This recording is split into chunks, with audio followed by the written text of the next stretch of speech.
We had Judge Frances Ivers on the show this week talking about the Oranga Tamariki Oversight Bill.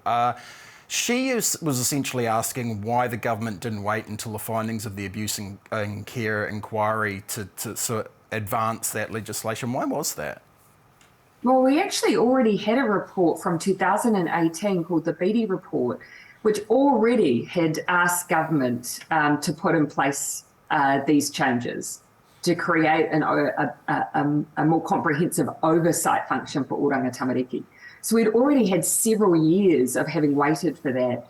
And so our view was, look, we just need to get on with making sure that we have that oversight, but we know the Royal Commission has a bit longer to run. Let's check in again after the Royal Commission is finished and they've given us their recommendations, and give ourselves another chance then to see if there are any further changes to be made. Do you understand why people like the idea of a Children's Commissioner versus like a board, with this notion that the Children's Commissioner is a judge and she's less likely to be influenced by a whole panel of everyone going, oh, maybe we shouldn't say anything about this, and all these different vested interests and stuff. If you're just one independent person, yes, you can be bombastic, and yes, that might not be advantageous for the minister, but at least people can hear what's really happening in the sector with someone who's truly independent by themselves doing their own thing.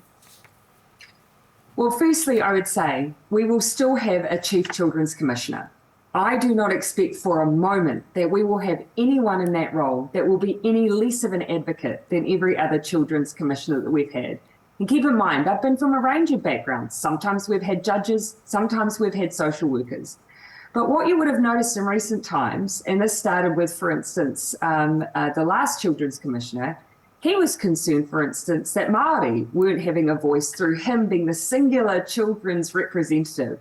So he brought in someone to work alongside him.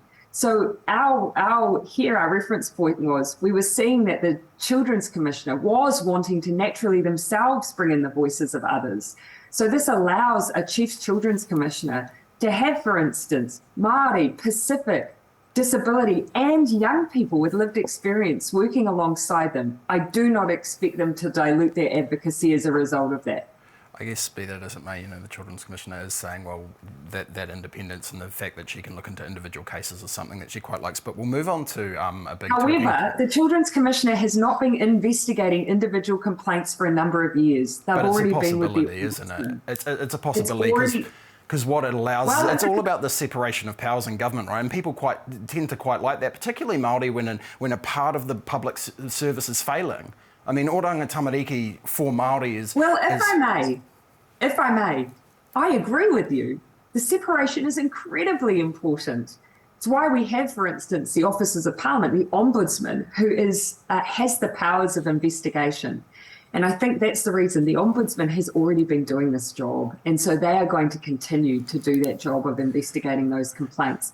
But one of the points that's been made to us is having the person who investigates and having your advocate. There's many who believe they should be separate functions. Having that complete focus of advocacy, because those who monitor are the ones that often are going into facilities and investigating facilities and have to maintain relationships there as well.